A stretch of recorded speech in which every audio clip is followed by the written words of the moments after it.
Hey there, this is John Anthony Francis Wilcox, and today is Saturday, the 15th of February, 2025. I hope you're all doing well. Much to talk to you about. But before I do, today is my dear friend Leanna's birthday. Happy birthday, Leanna. Tomorrow is my nephew Johnny's birthday, and the day after that is my friend Dorothy's birthday. So happy birthday to all. So it's been a pretty packed week and significantly not good. So it was either Tuesday or Wednesday. I got a thing in the mail saying that they were cutting my SNAP, my food stamps, by $244 a month, which leaves my nephew and I less than $10 a day to eat, which sucks.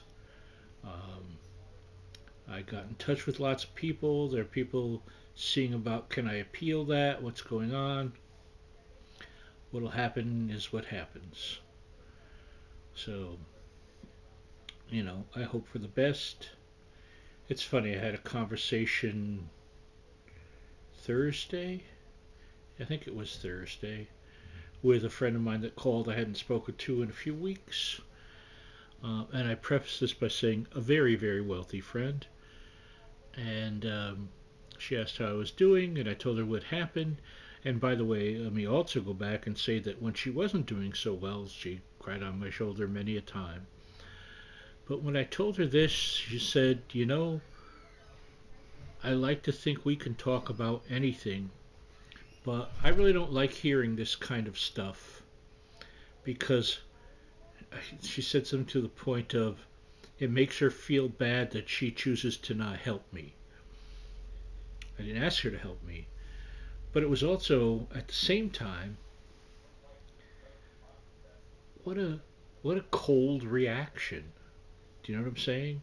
What kind of friend is that? Is if I'm going through a hard time, you just don't want to hear it.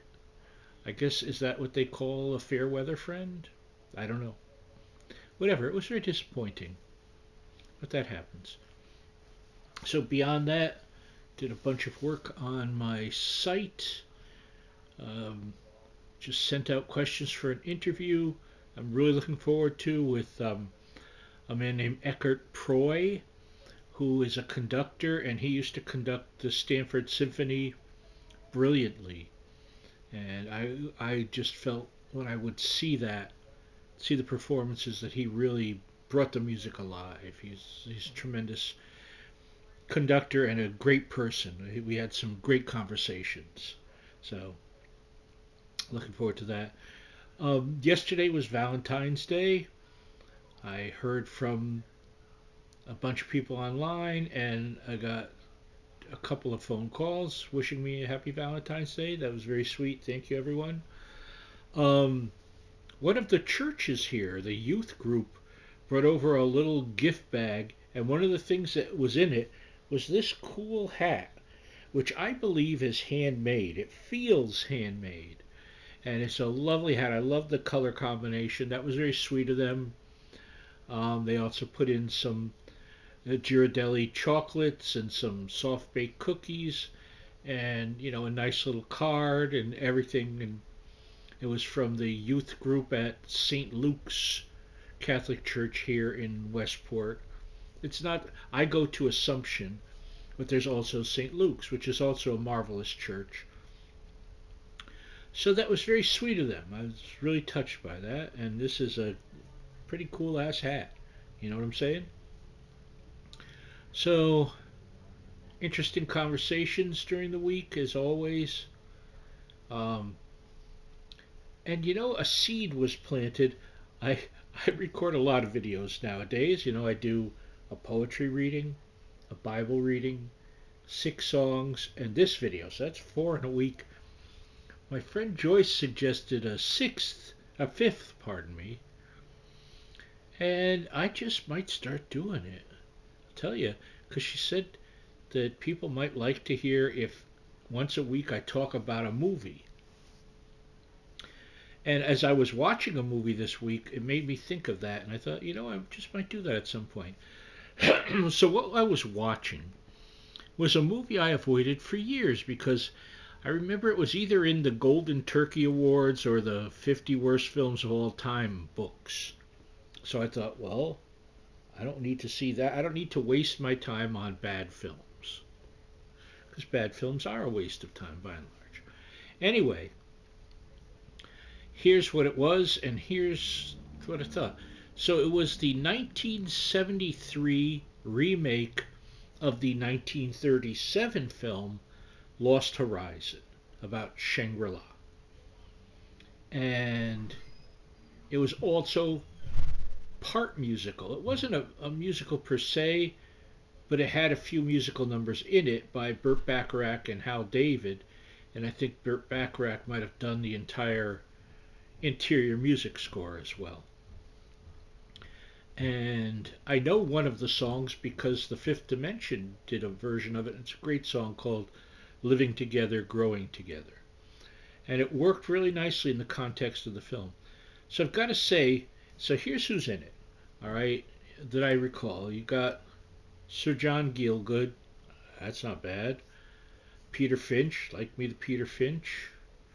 Bobby Van, George Kennedy, Liv Ullmann, and Sally Kellerman, all in major roles. And then people I'm just not quite sure who they are. Their names don't pop off the top of my head. But anyway, it was a very interesting cast, and it was very much of a time, but it reflects it well. I think that maybe now it works better than maybe it did then, and maybe it was too. It wasn't a hippie film, but it was still the peace and love versus, you know, the man, if you will, because it deals a lot with people. How are they adjusting? Oh, how could I have left out Michael York? He has a significant role in there as Peter Finch's brother. Um, but it was sort of like what happens when everything, all your technology, all of everything is gone, and you're in a peaceful, positive place where it really takes care of all your needs. How do you feel about that? And just about everyone, but not everyone, adjusts to that quite well. And I found I really, really enjoyed it. And it wasn't what I thought it was. Excuse me. Uh, and I feel that the condemnation of it was pretty unjust. It was very well shot. Um, the narrative was fine. It brought you along and showed you the contrasts and I won't say consequences. The effects, the effects of removal of stress, how people have to wrap their head around that. And it was very funny because I thought, particularly how our world is now, John Gielgud explains. No, he doesn't. The Grand Lama, who I forget the actor's name of the Grand Lama, um, says to Peter Finch at one point that their whole philosophy is two words: be kind. And I've been looking at what's been going on since January 20th, and be kind is something that's in short supply in our country and in the world at present. So it really struck a chord with me. And you can find it. I watched it on like Tubi or that. So if you have those kind of services, it's easy to find. I don't know, it might even be on YouTube or something. But I will tell you that I found it was worth my time and I'd like to see it again. And if it was a suck movie, I wouldn't want to do that. So, but it's important to know, and maybe this is where some of the criticism came from. It's a very different film than the 1937 film They're the same premise, but the execution is very different and most unique. You know, they're totally separate from each other, yet they both work and don't need to be compared to one another. I mean, I've seen things where the remake, if you will, doesn't work at all. Like there's a well-intentioned from the 1960s remake of Goodbye Mr. Chips. It just doesn't do it. It just doesn't have the magic. And then there are films where thankfully they just leave it alone. Like I don't, to my knowledge, no one has remade The Enchanted Cottage, nor should they ever. No. That was, as they would say, lightning in a bottle. Don't touch that. But Lost Horizon, yes, it's worth your time. I may say all this and you watch it and hate it. I don't know what to tell you. You know, I'm just giving you my honest opinion. And anyway, I thought I would share that. So beyond that, things are going as they're going. You know, my health is doing okay.